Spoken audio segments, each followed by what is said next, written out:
কত টাকার বিনিময়ে দেশ ছাড়েন ওবায়দুল কাদের? মাঝরাতে বিশেষ পাহারায় সীমান্ত পার হন ওবায়দুল কাদের। এমনও শোনা যায়, সীমান্ত পার হতে ব্যক্তি ভেদে খরচ নেওয়া হয় কোটি টাকা। বাংলাদেশে শেখ হাসিনা সরকার পতনে সাবেক মন্ত্রী ও আওয়ামী লীগের নেতারা ভারতে পালাতে মরিয়া হয়ে ওঠেন। দালালদের সহায়তায় কোটি টাকা দিয়ে সীমান্ত পার হচ্ছেন তারা। এই চক্রের সদস্যরা পাসপোর্ট ছাড়াই সীমান্ত পার করতে বড় অঙ্কের টাকা নেন। গণমাধ্যমে প্রকাশিত এক প্রতিবেদন থেকে জানা যায়, 20 লাখ টাকার নিচে কেউ সীমান্ত পার হতে পারেননি।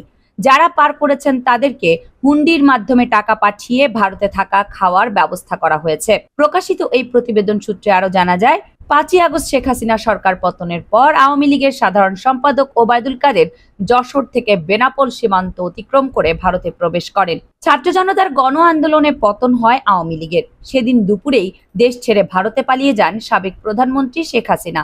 এরপর দেশ জুড়ে মন্ত্রী এমপিদের পালানোর হিড়িক পড়ে যায়। কেউ গোপনে মোটা টাকার বিনিময়ে সীমান্ত পার হচ্ছেন, আবার কেউ পালাতে গিয়ে গ্রেপ্তার হচ্ছেন। এরই মধ্যে গুঞ্জন ওঠে, বেনাপোল দিয়ে ভারতে পালানোর উদ্দেশ্যে যশোর গিয়ে গ্রেপ্তার হয়েছেন ওবায়দুল কাদের। আসলেই কি তাই, নাকি বিশেষ পাহারায় তিনি সীমান্ত অতিক্রম করেছেন?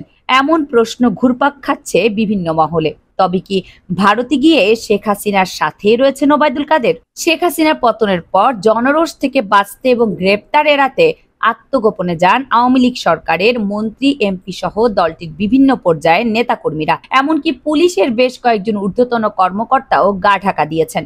এরই মধ্যে অনেকে গোপনে সীমান্ত পাড়ি দিয়ে দেশ ছেড়েছেন, আবার কেউ কেউ পালাতে গিয়ে প্রতারণার শিকার হয়ে গ্রেপ্তার হয়েছেন। দালাল সিন্ডিকেটের সহায়তায় ভারতে ঢুকতে কেউ কেউ কয়েক কোটি টাকাও দিয়েছেন বলে খবর চাউর হয়েছে।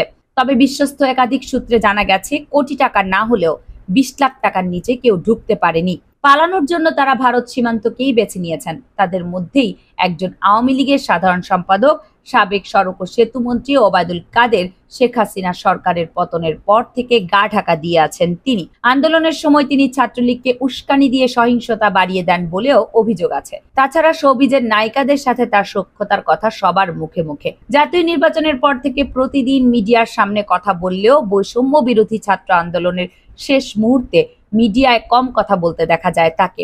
সবশেষ 4ই আগস্ট ধানমন্ডিতে আওয়ামী লীগের শেখ হাসিনার রাজনৈতিক কার্যালয়ে এক সংবাদ সম্মেলনে শেষবারের মতো কথা বলেন ওবায়দুল কাদের। কয়েকটি সূত্রে জানা গেছে, 5ই আগস্ট মধ্যরাতে খোদ আওয়ামী লীগের সাধারণ সম্পাদক ওবায়দুল কাদের যশোরে চলে যান। সেখানে তাকে গুরুত্বপূর্ণ একটি নিরাপদ স্থানে আশ্রয় দেওয়া হয়। পরদিন তিনি বিশেষ পাহারায় সীমান্ত অতিক্রম করেন বলে জানিয়েছেন যশোর ও বেনাপোলের কয়েকটি দায়িত্বশীল সূত্র। তবে তারা পরিচয় প্রকাশ করতে রাজি হননি। আর ঠিক কত টাকার বিনিময়ে ওবায়দুল কাদের সীমান্ত পাড়ি দিয়েছেন সেটাও জানা যায়নি।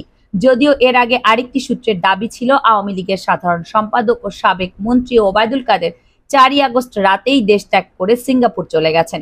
এদিকে 30শে সেপ্টেম্বর দেশের একটি জাতীয় দৈনিকে বলা হয়েছে, দেশ ত্যাগের জন্য আওয়ামী পন্থীরা যশোর, ব্রাহ্মণবাড়িয়া, কুমিল্লা, হবিগঞ্জ, সিলেট, দিনাজপুরের হিরি ও পঞ্চগড়ের বাংলা বন্দর সীমান্ত ব্যবহার করেছে।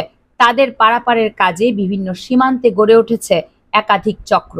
এই চক্ররা প্রভাবশালীদের বার করে দিয়ে বিপুল অঙ্কের টাকা হাতিয়ে নিচ্ছে বলে ওই প্রতিবেদনে জানানো হয়েছে। কামরুন নাহার, রাখি, কেয়ানার মিডিয়া।